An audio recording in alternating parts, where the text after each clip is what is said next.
रहमान रहीम। आज यहाँ एक अफसोसनाक वाक़या पेश आया शकील नागौरी के फार्म में।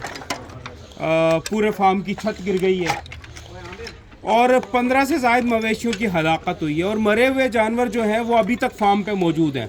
तो इसमें मैं कहूँगा कि मेयर कराची साहब फौरी तौर पर नोटिस लें और इन जो मुर्दा मवेशी हैं ये दिखाएं, इनको उठाने के इंतजाम किए जाएँ फौरी तौर पर। इनको उठाने के फौरी तौर पे इंतज़ामात किए जाएँ।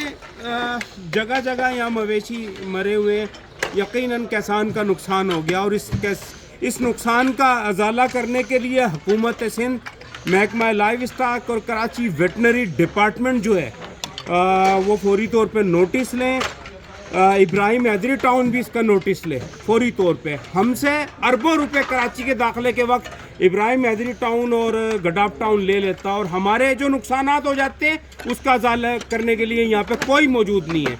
तो मैं अपील करता हूँ फौरी तौर पे मुताल्लिका अथॉरिटीज़ नोटिस लें और किसान का नुकसान पूरा करें। जज़ाकल्लाह।